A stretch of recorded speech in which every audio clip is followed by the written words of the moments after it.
Patrick. Hey, Michael J. So I think that just the cards that they've been showing us from Core Set 2020 just the past week are just off the hook. Oh, yeah? Like what? I don't know. Let's bring it back to Brought Back. Brought Back is a white instant. It's white, and it says, choose up to 2 target permanent cards in your graveyard that were put there from the battlefield this turn. Return them to the battlefield tapped. So, like, the obvious level 1 maneuver here is you play a fetch land on the first turn in Modern, and on the second turn you play a fetch land, crack them both, brought back, and now you're straight up to, it's a double rampant growth. Yeah, I mean, the fact that you've got this card and you're just like a white deck, like maybe a white-blue control deck, I'm thinking, that's got 4 mana on turn 2. I mean, 5 mana on turn 3, you're like straight into Teferi, or you're straight into like Jace plus Spell Pierce or something. That's unreal to me. Well, yeah, how many fetch lands are you going to play? 10?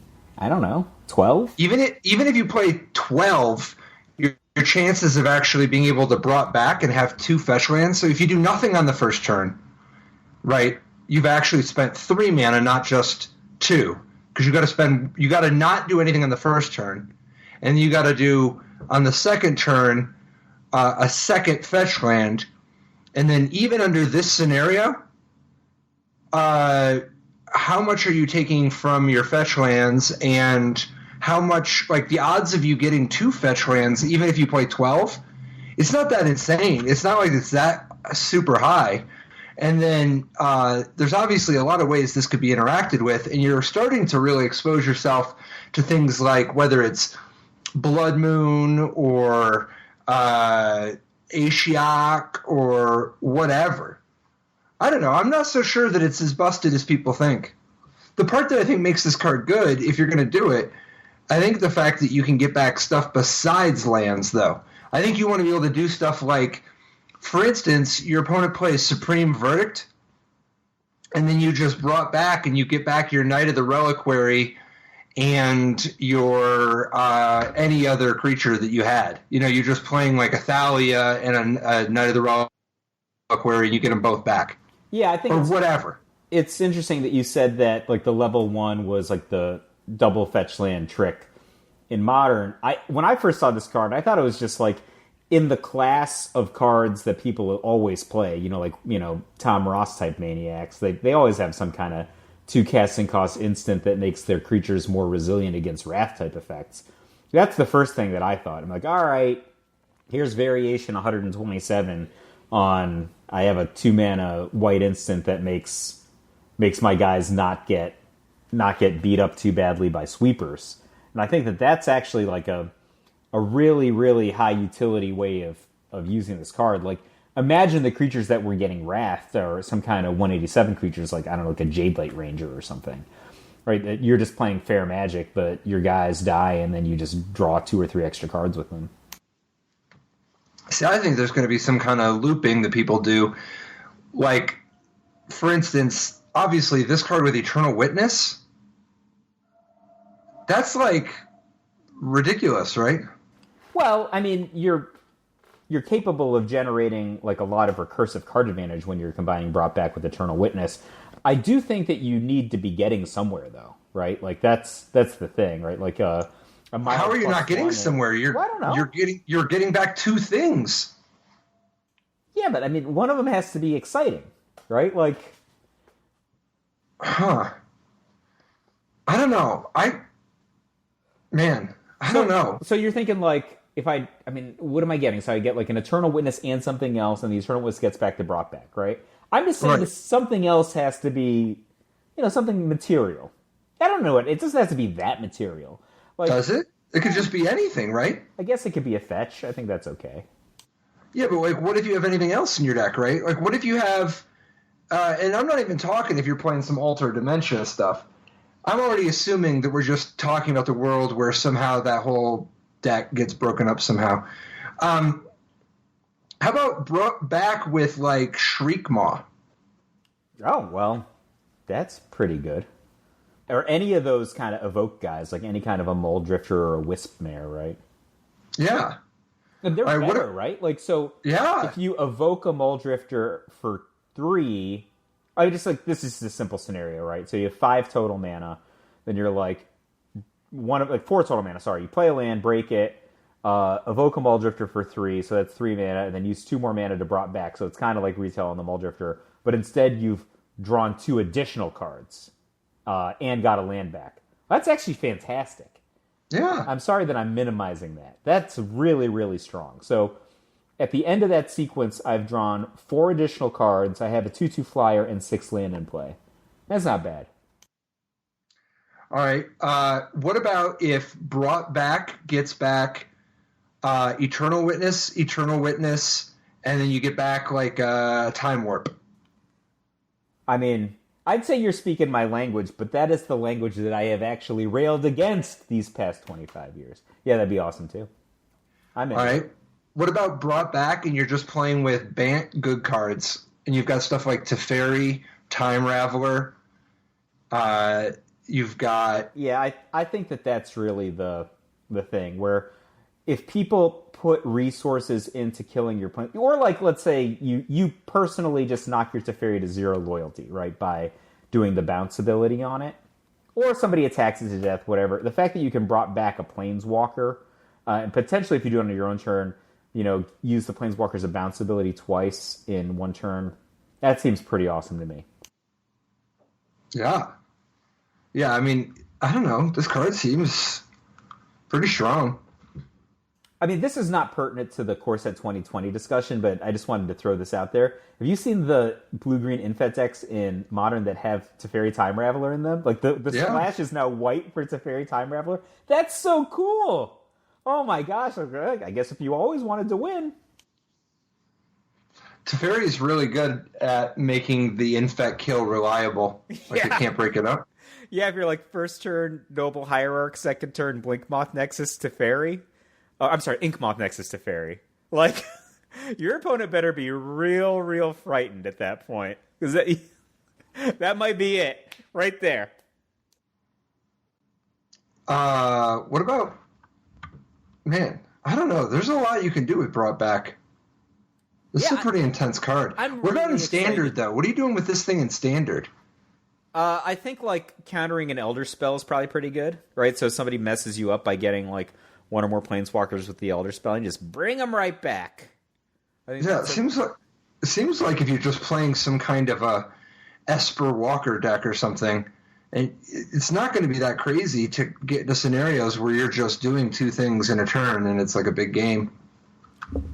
Yeah, I mean, I do think... And you might Evolving Wilds, I don't know. Yeah, I don't know about Evolving Wilds. I think that the prospect of having workable mana that you can use that turn is one of the reasons that Fetch Lands in Modern is exciting to me and Evolving Wilds in Standard is not. However, maybe there's something around like Field of Ruining. Like, imagine you had like 2 Field of Ruins in play for sake of argument. You just zinger them both, get 2 planes with the Field of Ruins, and then just bring those fields back. I think that's all right. Maybe. Sketchy. Why do you hate my Field of Ruin ideas? Mana efficiency. I guess that's a direct answer. Dude, what do you think of... I mean, maybe it takes too many permanents, but this with Bolas's Citadel? Dude, you could just do 10 and then do 10 more? That does not seem ludicrous to me, right? Like, Bolas's Citadel, you sacrifice all those non-land permanents, right? So then it just immediately gives you the fuel to... You bring back the fuel, but you do need a second Citadel then, Patrick. No, that's one of the things... I can't sack the Citadel? I guess not. I don't know. I don't think so. No, well, I mean, I can't. What if you had a Citadel on top of your library, you cast a Citadel, in response to the Citadel, you mess it all up. And then we gotta untap something. We've got this manifold key. Untap the Citadel? I think you're getting a little fancy now. I think that the prospect of bringing back with the Citadel's already fancy. But it's not bad. It's just fancy. Fancy's okay. So does Cavalier of Gales do anything for you? The 2 blue, 5/5 elemental knight, 5/5 flying. When it enters the battlefield, draw 3 cards and then put 2 cards from your hand on top of your library. And when it dies, shuffle it into its owner's library, then scry 2. I mean, this card seems fantastic, right? It's a 5/5 flyer for 5 that's also a card drawing spell, right? So it's a... Is that literally a brainstorm? Right, that's its ability? It's basically a brainstorm. Yeah, I don't know. This seems like very much in the school of things that I would want to do. Not for nothing, it's a knight and an elemental also. So there are some additional synergies that you might be able to exploit based on its types. But 5/5 flying for 5, draw a card and better when it comes into play, that's already pretty good, followed by that additional ability... that's a good additional ability from when it dies, right? Like, it's no Kiga, right? That's not Kiga's ability when it dies, but it's still good. Yeah. I don't know. Do you really want to do this? I think... Like, consider, like, you can just play with, like, Teferi and stuff, right? Well, so there's different kinds of decks, right? Like, if you... That's true. If you... I'm just going to put together, like, a possible schema. Like, what if you're, like... I got like 3 God Eternal Kefnets, some Augur Bolus, and Cavalier of Gales is the backbone of my deck, and then I just have Instants as the rest of my deck, maybe a sorcery or 2. And I have like small card drawing, like Opt and the I always forget the name, the Jumpstart for 2. Yeah, Radical Idea. Radical Idea. Like, I have small card drawing, not big card drawing, because I want to get around Narset, for sake of argument, right? Like, that's a potential deck kind of skeleton. I don't know if you want to stay... Okay, let me rephrase. You don't just need to have Teferi as the comparison. You could also be like, why play Cavalier of Gales when you could play Niv Mizzet? Well, that is a challenging question. The only answer I have is this is 1 less mana. How about this? Elemental. What about playing Cavalier Gales in some sort of a elemental deck? Right, like there's some elemental payoffs. Right, like you can get it ahead of schedule with the Chandra's 2-drop, or you could get extra value out of the Super Coiling Oracle, buddy. You could. I mean, there's also night payoffs, right? When Dominaria just came out last year, there were like a variety of blue-white decks that were played in Standard and like at varying levels of control, right? Like most of them top-ended on Teferi, but there were like a good number of players who did not play Wrath-based effects. They started with History of Benalia, and then they were like, mid-game Karn-type decks. I think you could play a deck that was like History of Benalia and Cavalier of Gales, get a little synergy on that, and then just like kind of battle and just have blue-white effects. Although, now that I think about it, this does not compare favorably to Lyra Dawnbringer at 5 if I'm in a blue-white deck. No, this does not compare favorably to her at all. I just think that like a 5/5 flyer that draws a card, man, the world is just not set up for that to be the thing right now. Like, because of just how much for 5 you can just get like a powerful card draw engine that does a powerful card draw effect on the way in. It's funny to me that, because that's also kind of descriptive of Cavalier of Gales, but it's funny to me that a card of this quality level just might... I mean, I think you've kind of already convinced me just in the course of the last like 2 or 3 minutes. Like, it just might not be good enough. Like, can you imagine like 5/5 flyer for 5 with a brainstorm type ability and a playable exits the battlefield ability? Probably not going to make the cut. Yeah, I don't know, man. I think some of these... The game is balanced around different things, because, man, did we sure used to play 2/2, draw a card for 4. No other abilities. Yeah.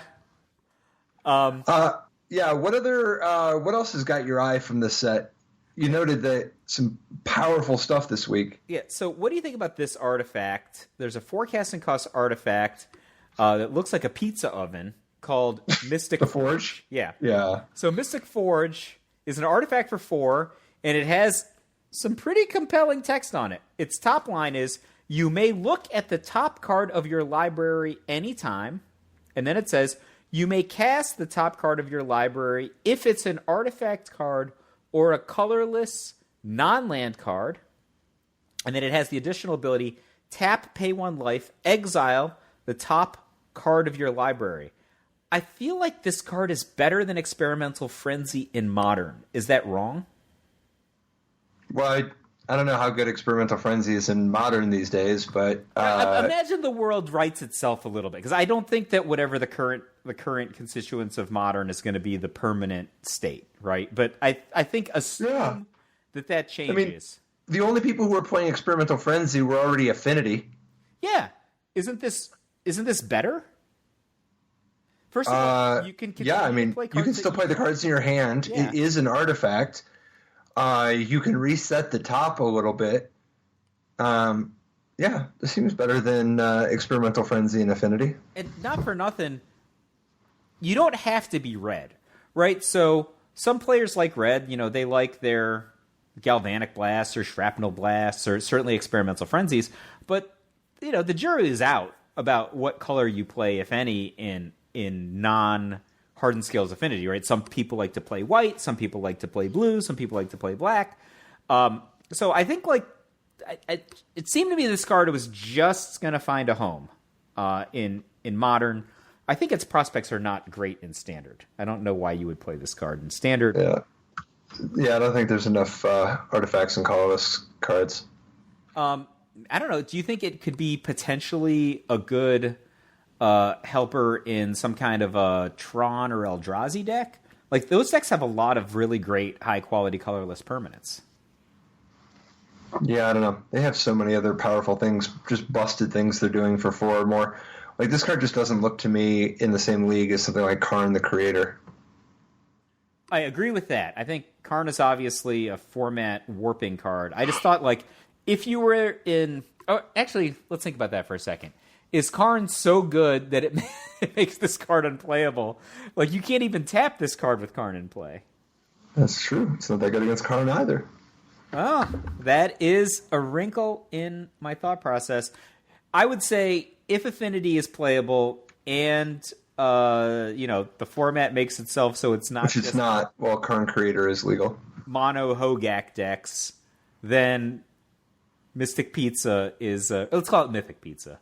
Mythic Pizza is potentially better than Experimental Frenzy. All right. How about the Colossus Hammer? 1 colorless for an artifact equipment. It's equipped creature, gets +10/+10 and loses flying, and it has an equip cost of 8. So, interesting card. The first thing I would look at on this, other than it has an extraordinarily prohibitive equip cost, is that it costs 1, so you could do something like Trinket Mage it, right? Isn't that that seems like the allure to me. Oh, I don't know. Something else is alluring about it to me. That's a thing you could do, and that might even be the right component, but that is not the plan A. Tell me. Plan A is turn 1 core duelist, which is the white for a 1/1, and it has it's a core that has double strike while it's wielding an equipment. Yep. It's got one, and then you can play that white enchantment, costs just white, that makes it so that your auras and equipment have flash. And when you play an equipment, you can equip it to target creature you control. Oh, so you're just like a turn 2 combo deck. If you go turn 1 core duelist, if they don't match, if they don't do something on their turn, you attack for 22 on the second turn. That's kind of hot. Yeah, and there's a lot of actually redundancy because you can do a lot of other things. There's a lot of other ways to do it, right? You can play Core Outfitter. Core Outfitter is the white for a 2/2 that when it enters the battlefield, you can equip one of your equipment to something. You can just equip for free. Right, and then you can go turn 1 Colossus Hammer, turn 2, now you have a 12/12.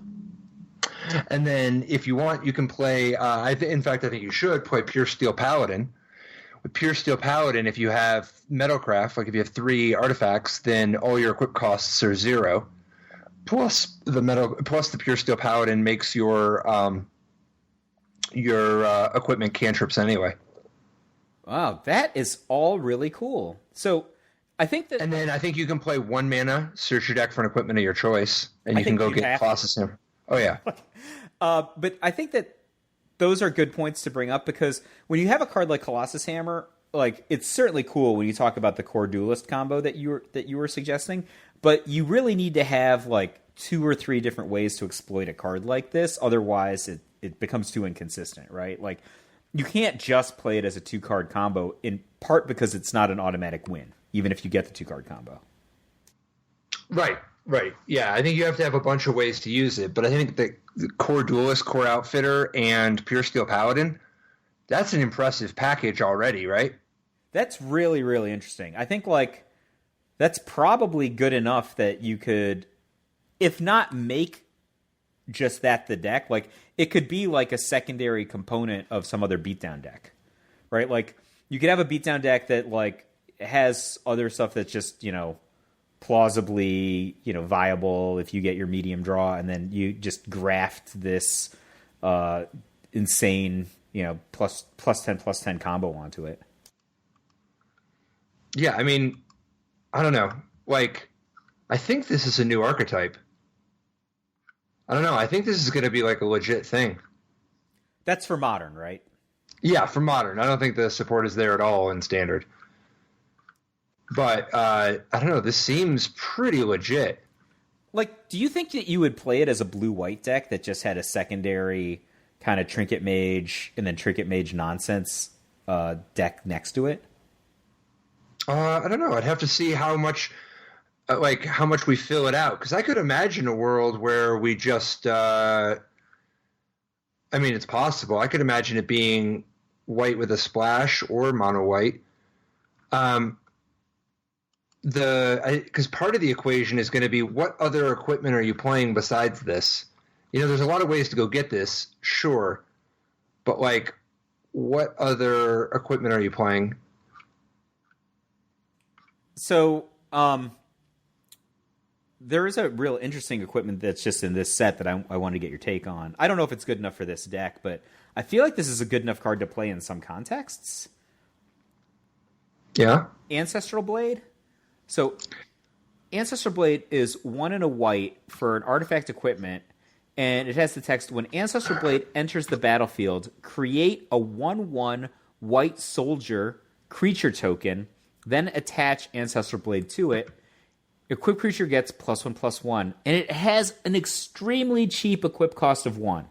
So the fail state on this card is like a grizzly bear. 2/2 flyer, right? Oh no, just a 2/2. No, you don't have flying. Yeah, just a 2/2. But like, so most people are not going to get super excited about like a 2/2, you know, Glorybringer or whatever.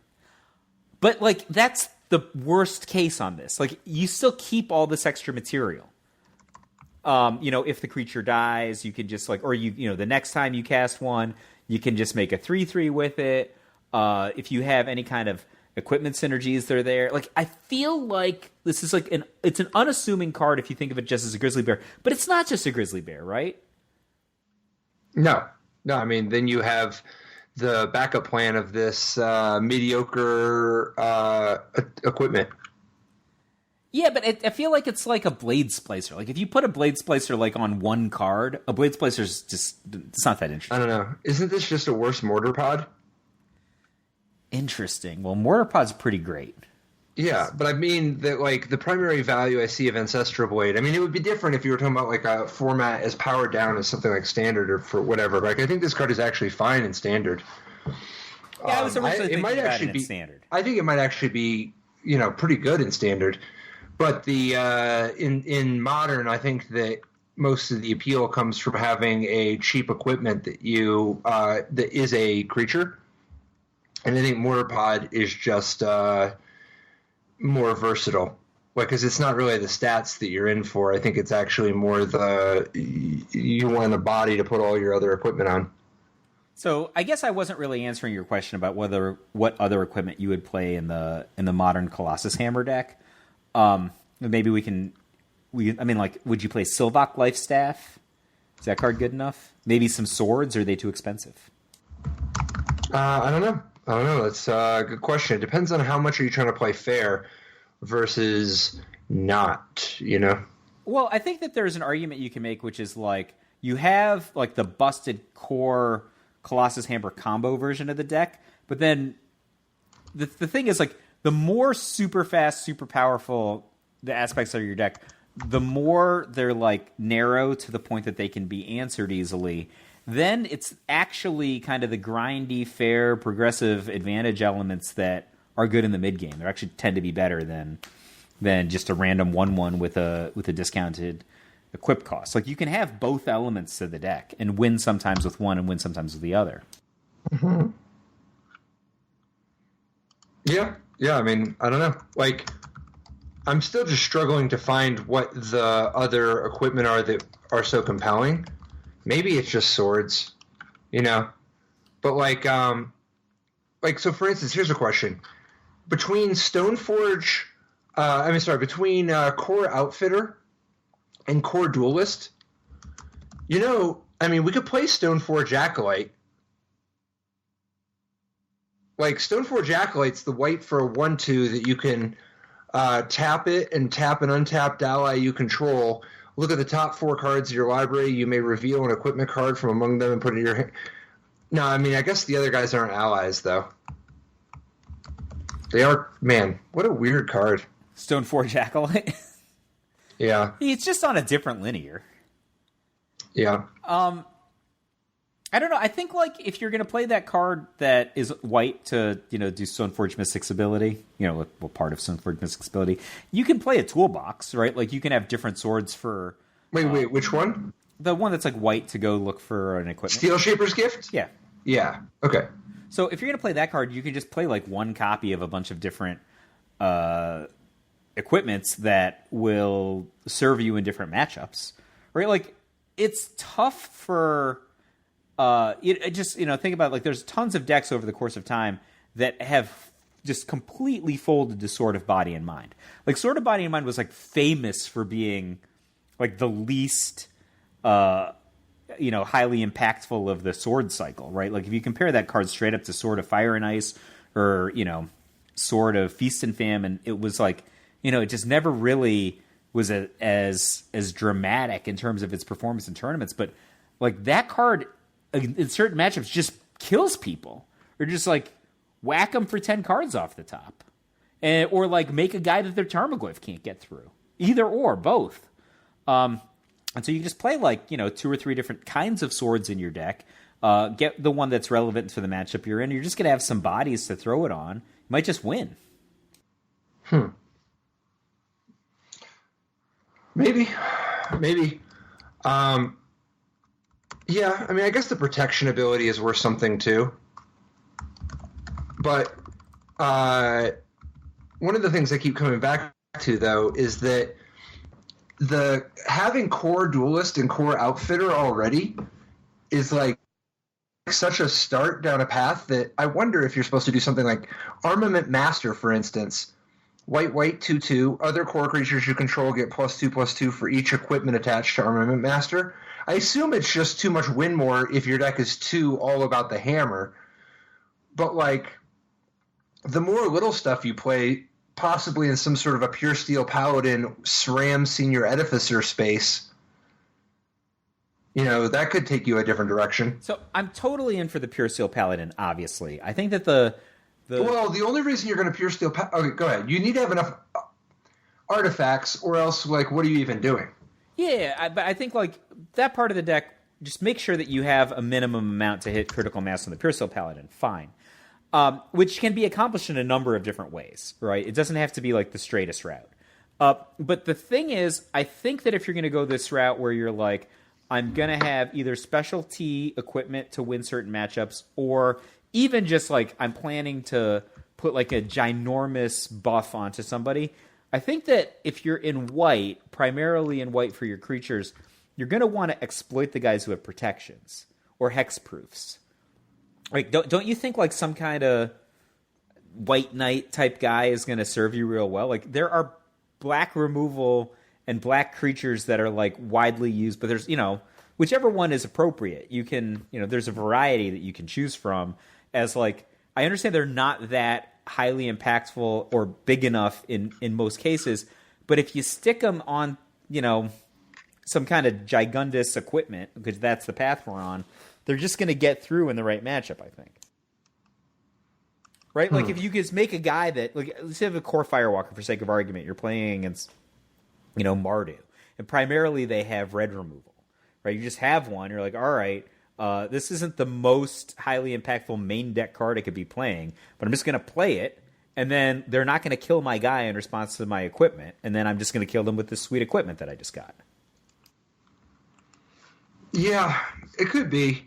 It's just the amount that you're describing this much slower format than I guess I'm imagining. And I'm not just talking about in the Hugak or whatever world, like I'm talking any Modern that is likely to be the case, regardless of of whatever bans they do.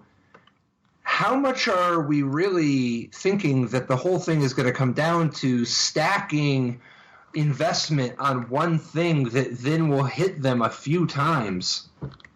I guess I'm trying to kill people like on the third turn or second turn. Well, I'm 100% in for your Core Duelist Colossus Hammer thing, but there's only so many Core Duelists and Colossus Hammers to play, right? Really? Because I feel like you can fill the deck up with that stuff. Like, for instance, what about Kazul Toll Collector? Just 3 cost, 3/3, and you can equip stuff to him for free. So, you want to play just like a double redundancy on the Colossus Hammer with Steel Shaper's Gift, and then... I can imagine a triple redundancy. There's a 2-cost Steel Shaper's Gift that gets auras, and Sigarda's Aid is not necessarily nothing with auras. Like, it's pretty good if you have a good aura. I guess, now that I think about it, this isn't so different than just the Boggles deck, right? No. I'm picturing something like Boggles meets Infect in some way, Yeah, that's what I was going to get at. This is just a faster Boggles that doesn't have the inherent hexproof defense. Well, I'm not even sure you don't play a little bit of hexproof too. But the other way you could go with it is play some kind of a pure steel paladin deck that happens to have some of this action in it, where you're playing like a bunch of things or a way to reset your stuff. Like for instance, a bunch of zeros or something. Oh yeah, I think that's probably going to make sense in order to just exploit the pure steel paladin. But the more I think about it, like if you're saying that this is an Infect meets Boggles type deck, I really think that I would want to splash blue for the reason we were talking about earlier with Inflect. Isn't Teferi Time Raveler a good backup plan? Am I insane? I think so. No, I don't think you're insane. I think Teferi is the right idea. I think that's on message. I think that's the kind of backup plan that I think that sounds reasonable. Yeah, I think that I guess Lightning Fast White Weenie with Teferi, super redundancy on Colossus Hammer, and then redundancy on the equipped stuff. Do you spend slots on blue cantrips, just to filter through your deck? Probably not. I don't think so. I think the value of your mana is too high. It's possible you play a few Serum Visions or something, but I think the value of your mana is so high. This is pretty exciting. So how does a Glistener Elf get through? The fact that so many people don't play with creatures. Yeah, and you have so many pump spells. Glistener Elf just gets through on basis of speed, right? It's really like the kind of the 8-pack of unblockable or flying guys that get through against decks that have permanents that they can put in front of them. But if you give your guy +10/+10, he can at least take a couple of whacks through there. Yeah. So I don't know. It seems to me like there's something there. Do you want to jump back to Ancestral Blade for a second? Because I think sure. Right, it wasn't really appropriate for Modern, but for Standard, I was just thinking hey, it's a better than a Grizzly Bear thing, which is not the biggest statement, but it also highly contributes to the City's Blessing, right? So you're putting twice as many permanents into play. So I think that there's a little something there. I think so too. I think that the ability to use Ancestral Blade so that you have a little bit more material even after a sweeper as well as the ability to use Ancestral Blade. And you don't have to wait till the guy dies or something. You can just move it off immediately. And you still just have this 1/1 body laying around that's doing some stuff, but you can move the 1/1, the +1/+1 over and put it on somebody who has good skills. Like if you move it over to somebody like somebody with, whether it's flying or lifelink or whatever, there's a lot of ways that you can get extra mileage out of that +1/+1. And I don't know. I think this card's going to be good. Yeah, I think it's like in standard. Oh yeah. I agree. I think like I was kind of just riffing on the white equipment thought, and it's probably not anywhere near good enough for the deck that you proposed, but I do think it's going to be viable in standard. But just kind of back on the topic of bonkers reveals, how do you feel about Kaalia Zenith Seeker? So Kaalia, this card, I think this card's like super pushed to me. It's red, white, black, so it's just a clean 3 Mardus for 3/3 flying vigilance. So this is like a very pushed gnarled mess, and they gave it extra text. Well, no, it's like Mantis Rider, right? But instead of haste, it has these 8 lines of text. Yeah. So, well, tell me what you like better: haste, or when Kaalia Zenith Seeker enters the battlefield, look at the top 6 cards of your library. You may reveal an angel card, a demon card, and or a dragon card from among them, and put it into your hand. Put the rest of the bottom of your library in a random order. So this could be up to 3 additional cards when you cast this non-hasted Mantis Rider. Yeah, I mean, isn't this card incredible? Yeah, I think so. I mean, like, you could go like Aurelia, and I mean, maybe you're probably not going to get Bolus, right? Like, that's real aggressive on the colors. But like, you can get like Aurelia, I don't know, Dawnbringer. There are a number of playable demons that you might want to play. I mean, you could stop the show with this guy. Well, I mean, you're talking about something that, I mean, it sounds like you're working pretty hard over there. If you just start from the position of imagining that you're playing, let's just imagine that you can make the mana work in your Boros Angels deck to support this as a 3rd color. And I don't think that's unreasonable because of the whole, the mana bases that are possible with just a lot of Godless Shrines and Isolated Chapels and Sacred Foundry. You can make the mana work for this. But your Boros Angels deck has Kaalia. If you don't even try, if you don't even do anything else, you have a 3/3 flying vigilance, draw a card for 3. And that card is a card with selection. That's pretty good. Like on the right? low end, you can be landing like Servant of the Scale the next turn, right? Like for free. Servant of the Scale? What's that? What's the name of it? Black, white, 2 for the Seraph? Seraph of the Scale. Yeah, you could do that. Yeah, you could if you want. But like, I'm just saying that even if you don't try, you see, like if you just play with like Feather and like Aurelia and Lyra Dawnbringer or whatever, right? Like with very little effort.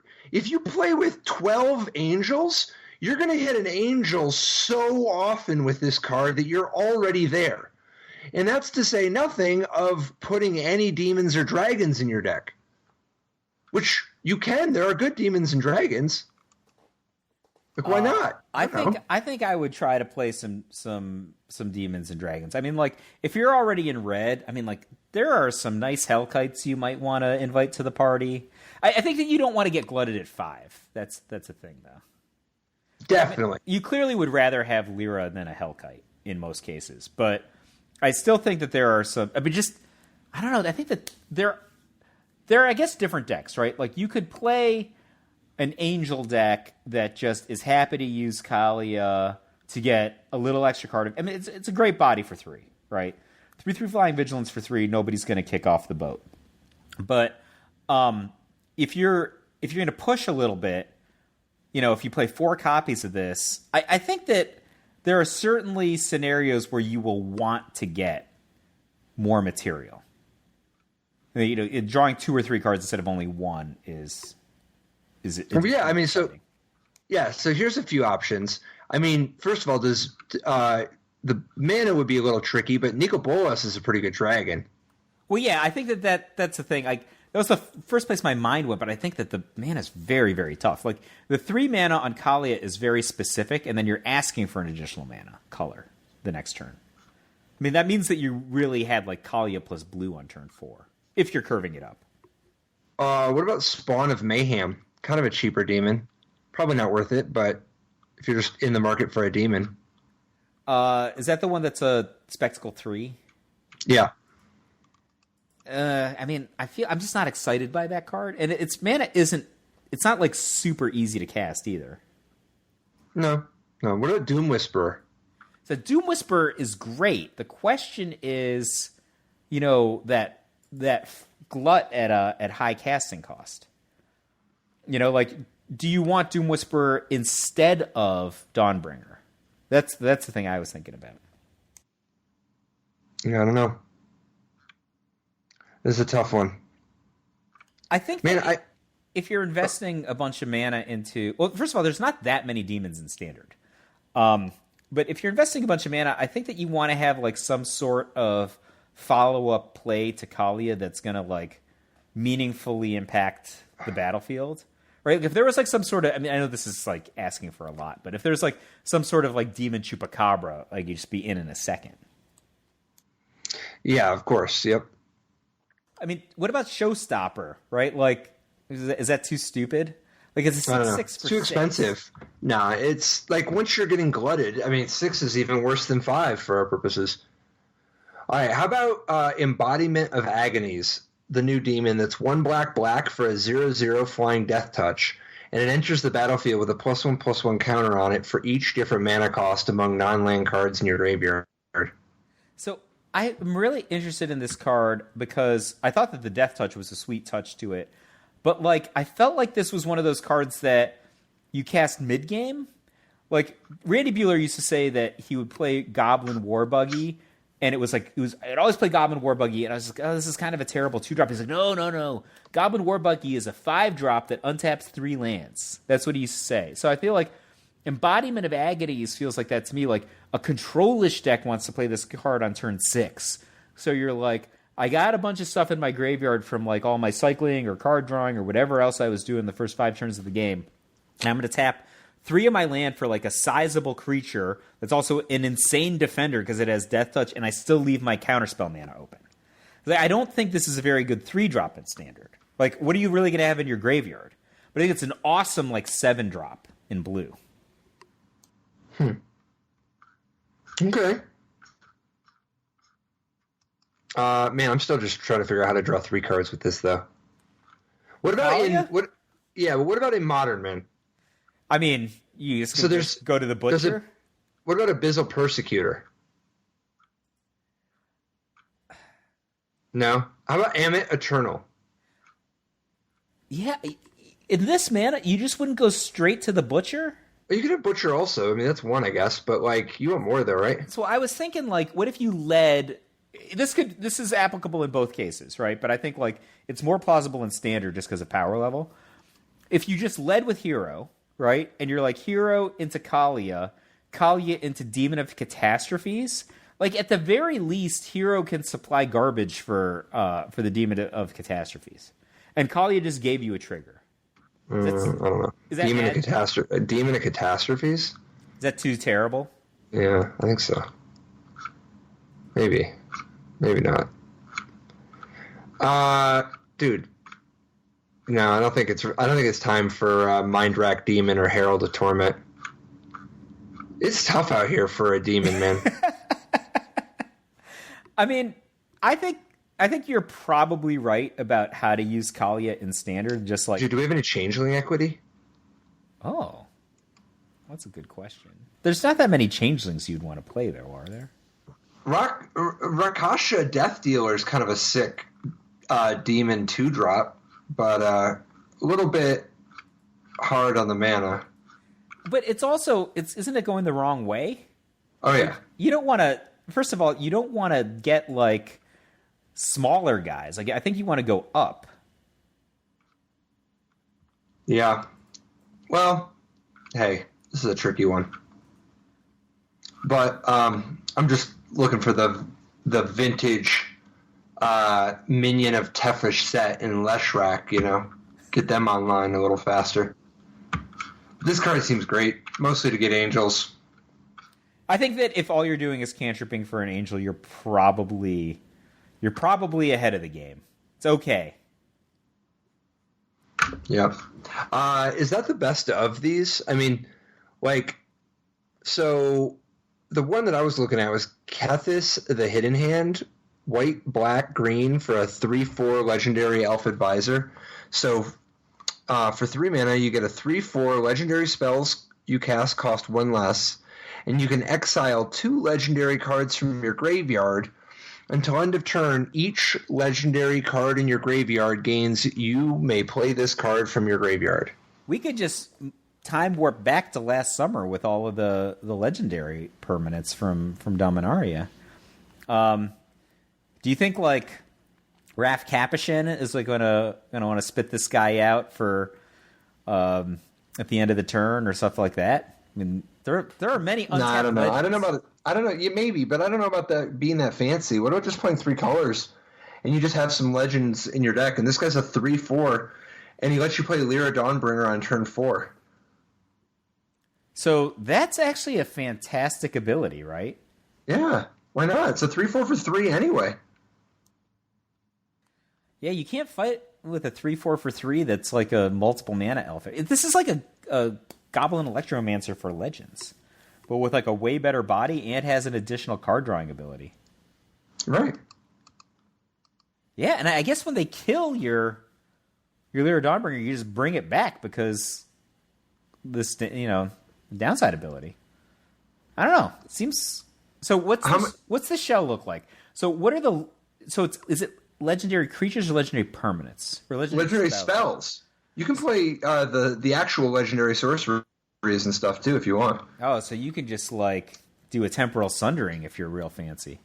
And then it works with all the stuff that's Legion's Landing type of cards. If you play a bunch of Legion's Landings, you get legendary legendary cards in your graveyard that you can use to fuel the recursion. And then remember, every Planeswalker is legendary. That's the big one. That's actually pretty sweet. Yeah, I think so. I think it's really strong.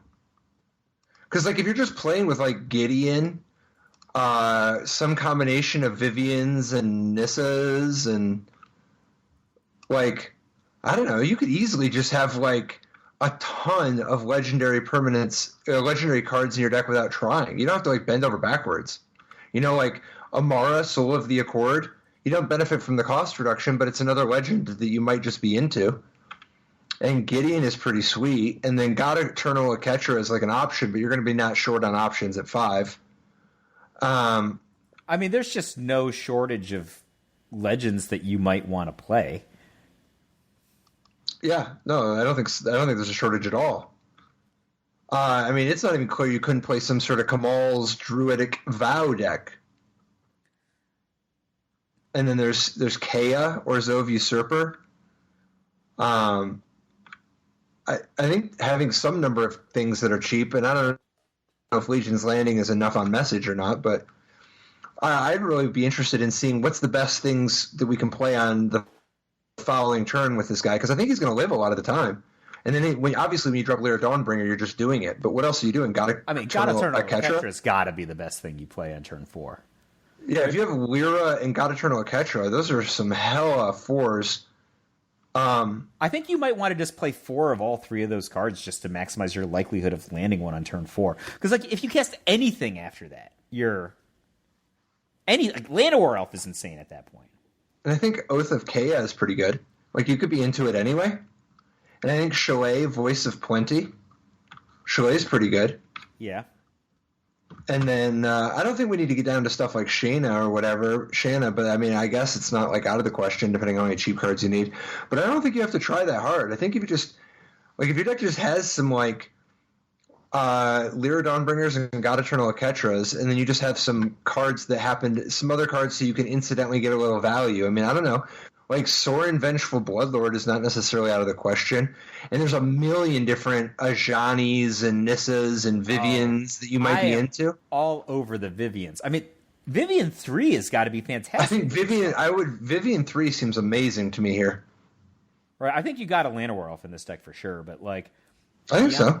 I mean, would you shake the world with this card? I mean, you could shake the world on turn 4 at a high rate. Imagine, what if you started on Llanowar Elf, right? You're like, first turn Llanowar Elf, second turn this guy, third turn Nissa who shakes the world? I don't know. Is that too good? I mean, I think you just, at that point, you just want like God Eternal Ketra or Weird Dawnbringer. But I like the Vivian Champion of the Wilds thing. That sounds so good to me.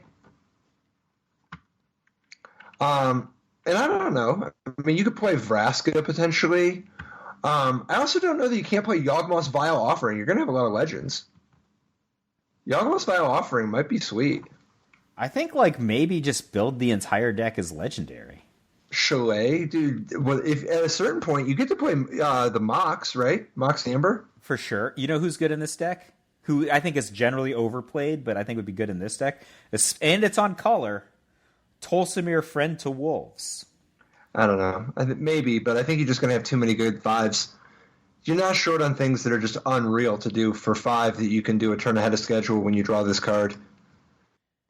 Maybe Tolsimir is good enough. I don't know. I'm not even sure it's as good as that green-white 1/4 that +1 Anthem's your team. I don't know. Oh, yeah? Tristani? No, I don't know, though. I don't think so. I think you just want to stick to the bombs. Stick to the white bombs. Is Vona good enough? Nah, I don't think so. Would you bond? Is Liliana... Dude, what about Liliana? Liliana 6. Yeah, I mean, I'm into it, but it's not a 5. I definitely play one, at least. And there's also Ugin, too. I mean... So would you bond, though, Patrick? Like, is this card good enough that you just bond on 2 so you can cast this on 3 at a much higher rate? I don't know. I think I'd bond. So, yeah, to me, this is the most exciting of these, you know? It's very exciting. In standard anyway. So, I guess we might as well take a look at some of the other ones. You know, we talked about Kaikar before, and we talked about Omnath, Locus of the Royal a little bit. Yarok the Desecrated, 2 black, green, blue for a 3/5 Death Touch lifelink elemental horror, and if a permanent entering the battlefield causes a triggered ability of a permanent you control to trigger, that ability triggers an additional time. So, like, you get to double your enters the battlefield triggers. And you have this 3/5 Death Touch lifelink. Yeah, so I guess the bet is you play Yarok. Hopefully you play it like around turn 3. It lives. Then you play something and you get... You play Yarok on turn 3? Yeah. In standard. Can't you? I'm sure you can, but I don't think that's got to be... that can't be the plan. See, how about this? Play Yarok on turn 4. How about that? I mean, I think that I would want to play Yarok on turn 3 because I'm playing like all the cards that like, you know, Arboreal Grazer, for example. You hate that guy too much? Dude, why would I want to double that guy's effect later? Arboreal Grazer is for... Man, I don't know. That card is... That guy is on the... That's the southern hemisphere of planet Medium. I did not love the Arboreal Grazer before I played it. It is often better than Llanowar Elves, and that guy holds the heck off of Thief of Sanity and allegedly Elite Guard Mage. I mean, the fact that garbagey 1-drop holds off Elite Guard Mage makes me so happy. People are like, all happy with their Elite Guard Mage. And I'm like, yo, why is that not a Basilica Bellhaunt? And it just doesn't get past my 1-drop. Yeah, I'd play it. I mean, I don't know. That card is way better in practice. I understand it's not exciting to look at. It is way better in practice. Okay, how about Lightning Stormkin? Blue-red for a 2/2 flying haste. Yeah, like... I think that Dude, can you imagine what Saito would do with this thing? He has played cards that have less stats and then a drawback instead of haste. I got to tell you, when they reprinted Sky Knight Legionnaire last year, I was just like, come on, I got to be able to get this into a deck. Over the course of my career, I have played Sky Knight Legionnaire and which is the white for 2/2 flying. Yeah. I've played that one. I've played Gaia Skyfolk, which is the blue-green version of this without haste, and Sky Knight Legionnaire. So every version of 2/3 of this card. I think I'm in, but my reluctance on this is the same as my reluctance that you helped to build on that white 5-drop at the top of the cast. Is there a home for this? We make a home? How's that work? It's a wizard, actually. Shoot, I think this card's incredible. This might be a modern card.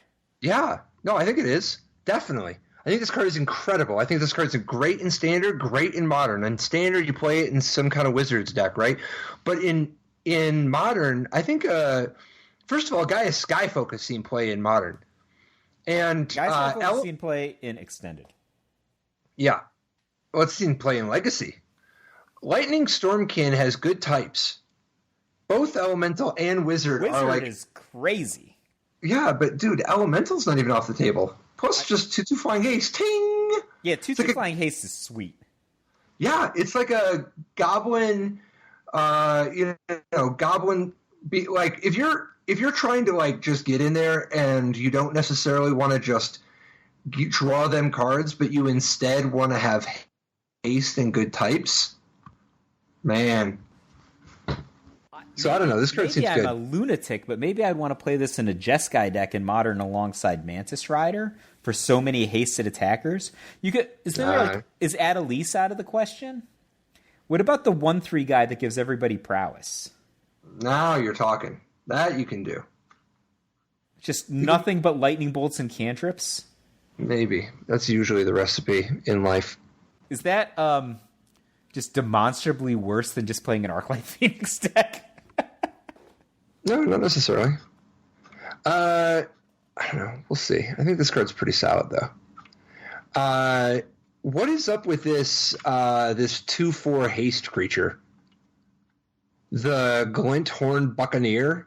So 1 red, 2/4 Minotaur Pirate. 2/4 haste. Whenever you discard a card, Glinthorn Buccaneer deals 1 damage to each opponent. And it has 1 in a red, discard a card, draw a card. Activate this ability only if Glinthorn Buccaneer is attacking. I mean, if you have a way to like discard a bunch of cards without without having to activate this fairly mana expensive ability, he could just like deal a ton of damage, right? Like, obviously this card isn't legal right now in Modern, but like, what if you led on Wild Mongrel, right? So you're just like Wild Mongrel, Glinthorn Buccaneer. Like, you're basically getting like double duty out of your Wild Mongrel, and that's without any additional kind of like, madness or anything like that. You could. The thing I'm wondering about is in Standard. So first of all, a 2/4 haste for 3. Yeah. So that's like interesting. I don't think it's good enough, but it's interesting, right? And it's got spots, right? Minotaur. So the fact that it's a pirate, that's not necessarily nothing. But whenever you discard a card, he deals 1 damage to each opponent. What if you're just playing this in a deck that has 4 copies of the Cavalier? The Cavalier of Flame, the 2 red 6/5 that has 1 in a red. Creatures you control get +1/+0 and haste until on a turn. You can do that as much as you want. When Cavalier Flame enters the battlefield, discard any number of cards and draw that many cards. And when Cavalier Flame dies, it deals X damage to each opponent and each planeswalker they control, where X is the number of land cards in your graveyard. And this guy's pretty good at helping get land cards in your graveyard anyway, but just like, you just get to hit your opponent for, like, you could just drop the Cavalier Flame, and on the way in, hit your opponent for every card that was in your hand. Oh, that's pretty cool. Or, I mean, there's previous Chandras, right? Like, kind of Wheel of Fortune abilities on the previous 6 casting cost Chandra. Yeah, but I'm talking about Standard, man. I think this card, you really want to keep the power level low. I think this card is not necessarily... I don't think we want to jump straight to moving this guy into Modern. I think this is a standard card. How about Chandra's Regulator then? Like that's just like a looting ability. Is that? Yeah, that's great. It's kind of like it's not. Neither of these abilities is overpowered, but you stack them together. Yeah, I think it's just reasonably efficient. And then so just for clarity's sake, Glinthorn Buccaneer's ability, 1 in a red, discard a card, is before the colon. So some of the red cards that force you to discard before you draw are highly exploitable if you have no cards in hand, but this is not one of them, right? So you actually have to have the card to discard in order to draw the card. Yeah, that is true. Speaking of which, though, what about if you combine this with Rixmati Reveler? Like that's another card that's kind of a passive discard that's certainly a playable card. Yeah, you could do that. I think that's pretty good. I'm liking this guy more and more. It's a different note, but you know what card I'm just like, man, am I enamored with? Barkhide Troll. Green, 2/2, enters the battlefield with a +1/+1 counter, and you can pay 1 and remove a +1/+1 counter from it to give this guy hexproof until end of turn. This guy is as real as the streets. So, I mean, this is the kind of card that you look at, and then you're like, I'm going to win a Pro Tour with this thing. Or this is pretty comparable to your... Dude, this is the best Fleece Mane Lion since Fleece Mane Lion. Yeah. So it's basically a 3/3 for GG with an insane upside ability, right? Yeah. An incredible upside ability. I don't know what else to say. This card is very, very good. And it's a high incentive to being able to do 2 Gs on turn 2. Yeah, you gotta mean it. But I don't know, I think this card looks phenomenal. I think it just lines up so well against the types of things that are what's going on in Standard right now. And I think you're going to play it as a 3-drop in plenty of matchups and plenty of spots and be very happy about it, Oh, because it's like, if I say card advantage, people might get a little confused, but like it's card advantage in the sense that you can force somebody, or somebody can try to do something and then you can use the ability to not lose your Barkhide Troll, whereas they might have lost a resource, right? Right. I think that's going to be part of it, and I think that just playing it on turn 2 is like a 3/3 for 2, unless you're up against mono red, is going to be, I think, better than most of the other options most of the time. Well, no, but what I mean is there's going to be spots where, first of all, if you have other 2s, you're going to frequently have an incentive to lead with your other 2 first. But second of all, even if you don't, there's going to be times and ways in which you're going to have matchups that you just know they have a bunch of removal. Like, if somebody just has a bunch of removal spells, it might be worth doing nothing on 2 if you know the matchup. So you can just play one of these guys on turn 3 and then another one on turn 4, What if you just played him with an elf? Also good. Sounds awesome.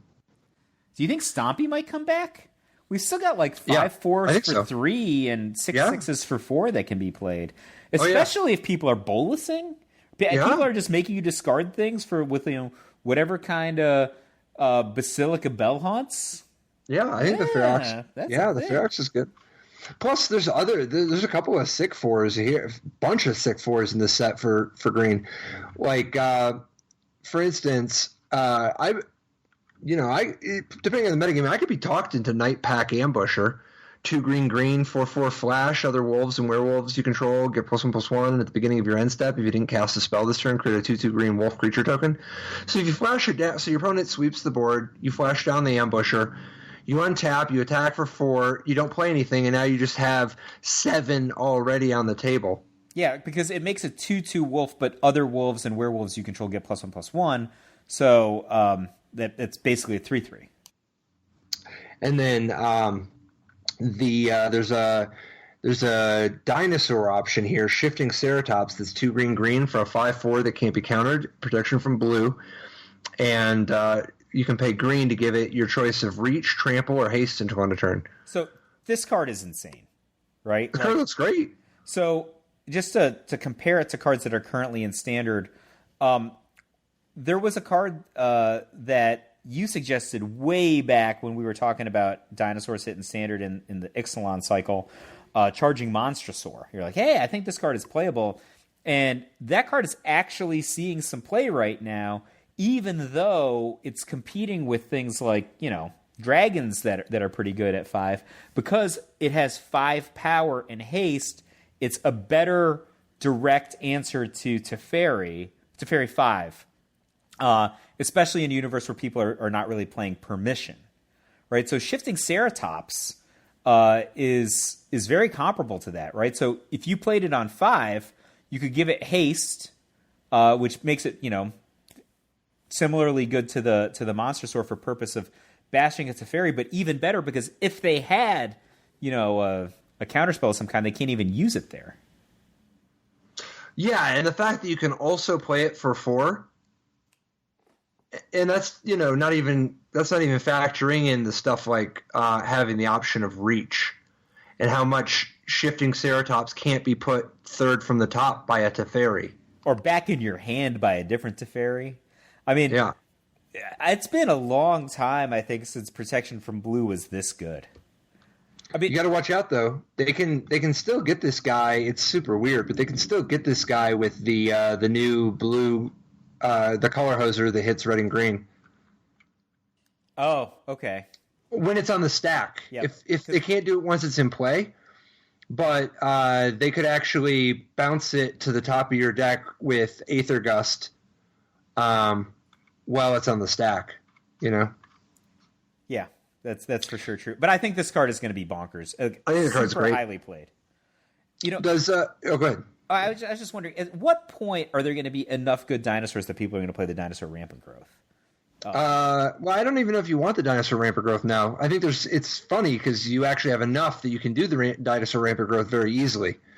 Thrashing Brontodon has already been good, and I think is going to be good in the format to come. But at the end of the day, you can only play so many 2s, and there's a much more exciting new 2. This 2 seems incredible if you're going to play dinosaurs. What's the guy's name? Marauding Raptor. So 1 in red for a 2/3 dinosaur. Creature spells cost you 1 less, and whenever another creature enters the battlefield under your control, Marauding Raptor deals 2 damage to it. If a dinosaur is dealt damage this way, Marauding Raptor gets +2/+0 until end of turn. So this is a 2/3 for 2 that is already a mana creature. Yeah. Right? So you can just play your shifting Ceratops on turn 3, right? And the dinosaurs live through this generally. Yeah. But what's more... You have to be careful about which cards you play in your deck, right? Like, you can't even really play this card in the same deck as Llanowar Elves, right? I don't know. I'm not sure that's true. I think if this guy lives... so first of all, obviously you play the Llanowar Elves first if you can. Well, and if you can't, don't play the Llanowar Elves until after this guy's dealt with, because what are they going to do? If you play Marauding Raptor on turn 2 and a shifting Ceratops on turn 3, your Marauding Raptor is hitting for 4. You're going to usually deal 4 damage a turn with this guy. He's hitting like a Putrid Leech. And he's accelerating you. They can't let him live. So you're saying if he lives, they're in trouble anyway, right? Yeah, I think this guy's the best card in your deck. Obviously the key turn 3 and 1, it's Ripjaw Raptor, right? You can, too. You can play that, too. I think Ripjaw Raptor is incredible, so that you're drawing a card, and you're playing your 4/5, and you're hitting your opponent for 4. Yeah, you can do all that. Here's the one I think's the key. There's the one that's 1 in a red for a 1/1 that has Enrage, play a 3/3. If you play this, and it turns that other card, which is a totally passable 2-drop, by the way. It's already a pretty passable card, but you can just play this and then play the other Raptor for 1 mana, and you just get a 3/3 immediately, and you buff this guy. Are you talking about the Raptor Hatchling? Raptor. So that card is actually highly played in Izzet decks, right? As a defensive card already. Yeah, I think the card's great as a defensive card. Not great; it's good as a defensive card. it's super mana efficient. That's the thing that's good about it. Like you even if you don't have this hatchling, the Marauding Raptor, if you just play it like against White Weenie, right? Like it soaks up some damage and then it soaks up damage again, or presents a creature that's big enough. Let me just walk this. So you have a Marauding Raptor, then you play Raptor Hatchling. The Raptor Hatchling comes into play for 1 mana. It dies. The Marauding Raptor gets +2/+2. Then you get a 3/3, and it gets additional +2/+2. Right. So if you played the Raptor on turn 2, you're hitting for 6, and that's just with 1 of your mana. I mean, you could do anything else with the other 2 mana. I mean, what if you just played multiple of the Hatchling? If you play 3 Hatchlings, then you'll just be hitting your opponent for 14, and you'll have 11 more on the table. I think I might be a dinosaur convert, Patrick. And you get to set it up. Communing with the dinosaurs helps pull stuff together. Yeah, absolutely. I think that I would want to play. And you can do other stuff. Even as good as these twos are. I mean, the prospect of just getting to your insane forecasting cost dinosaurs on turn 3 has got to be exciting. I mean, you can play Marauding Raptor on 2 and then play Thrashing Brontodon and the Raptor Hatchling. I don't know. I could see you playing the Rampant Growth, but I'm not even sure you don't just want to play like Drover of the Mighty or whatever. Yeah, I mean that guy never excited me, but I guess you have enough cheap dinosaurs where he's just a Watch Wolf with upside. Yeah, I mean, and then you've still got like the quality dinosaurs later, right? Like give everybody haste dinosaur. You're gonna Galta in this deck, right? This is maybe if you're gonna play all these. If you're gonna play the Rampant Growth, like you can. Like I mean, I don't know why you can't just play the 5/5 for 3 and just play like a bigger red-green deck that is like ramping. Because like all the cards you want to play are dinosaurs anyway. Wayward Swordtooth? Yeah. I mean, once I'm playing Wayward Swordtooth, my mind is just going to go in the wrong direction. I think the direction that you are discussing that starts with Marauding Raptor, has a ton of power, has a ton of like combat upside. I mean, I would totally play the guy that like you when he takes damage, you put land into play. Which one's that? That costs 3. That guy seems insane to me, also.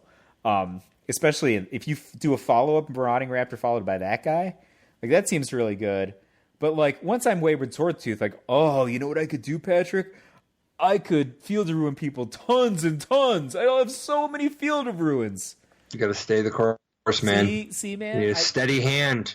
I got to stay on the offensive guys. Yeah. Oh, but I love the fact that you're enabling the Raptor Hatchling as a main deck card. I think the Raptor Hatchling's the key. I think that ties the whole room together. Are we gonna play the 5 casting cost Haster? The charging Monstrosaur? No, I think you play Regisaur Alpha. If you're gonna do anything in that spot, you play Regisaur Alpha. So Regisaur Alpha also is going to give Marauding Raptor multiple buffs. Yeah. You got to remember also the buffs to this guy are pretty good with Galta. Just remember that. Oh, wow, that's fantastic. Yeah, you get to play Galta on turn 3.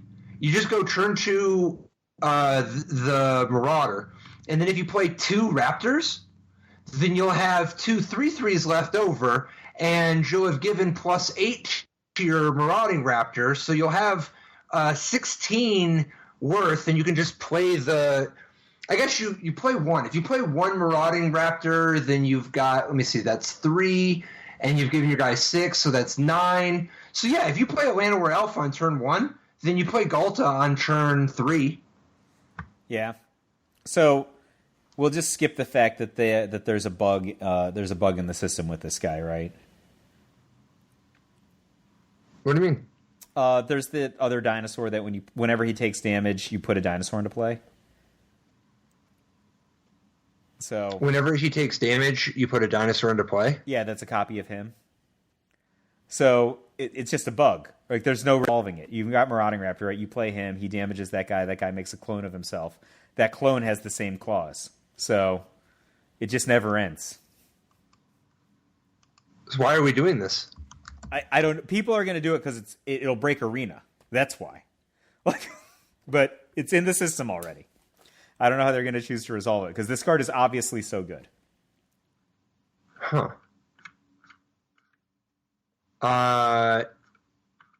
Yeah, I mean, is there some way we can... Because you could make it stop if you had the right cards, right? If you have like I was thinking like if, just for sake of argument, if Thud were an instant, it would be like a pretty easy way to do like a lot of damage. But it's not an instant. Man, and there's no optionality anywhere too, right? No. Man. Absolutely not. As far as I could tell, it will just break Arena. No, it's not going to break Arena. They're going to stop it. It's just a loop. But in regular Magic, like you just declare the end of a loop, right? Wait, so what is this? What dinosaur are you talking about? It's called Polyraptor. So it's 6 GG for a 5/5 dinosaur, and its ability is Enrage. Whenever Polyraptor is dealt damage, create a token that's a copy of Polyraptor. Right. So Polyraptor comes into play. It's a 5/5. It takes 2 from this guy, makes another Polyraptor. That Polyraptor takes 2. Then that Polyraptor takes 2. Forever. Yeah, but it costs 8. I don't think people are going to play this because it's competitive. I think they're going to play it because it's hilarious. Like, I mean, for the purposes of like winning, they're not going to play it. I think but it's just a bug in the system. That's all I was saying. Yeah. We'll see. I would not be surprised if Polyraptor gets errated to be when Polyraptor is dealt damage, you may create a token that's a copy of Polyraptor. Well, yeah, because if there was some way to do an end state to it, having like a ton of Polyraptors and perhaps like the prospect of haste, which is easy to set up with this tribe, you might want to do that. But as it stands, no. Exciting. All right, you got anything else for me? Like, did we miss any? Like, what's the? I mean, there's still so many cards here that are sick that we should be talking about, but I guess the format is still young. Nobody's going to top Marauding Raptor. I think like that card that's everything that good, clean fun and Magic wants to have. A 2-power creature for 2 with 3 periods after it. Something's coming. Omar coming. All right. So next week. Yeah. I actually just want to shout out Kai Buddha. Yes. Yep. He was pretty goat-tacular this past weekend. Even if he played Elite Guard Mage, he can be pretty good. And those other guys too.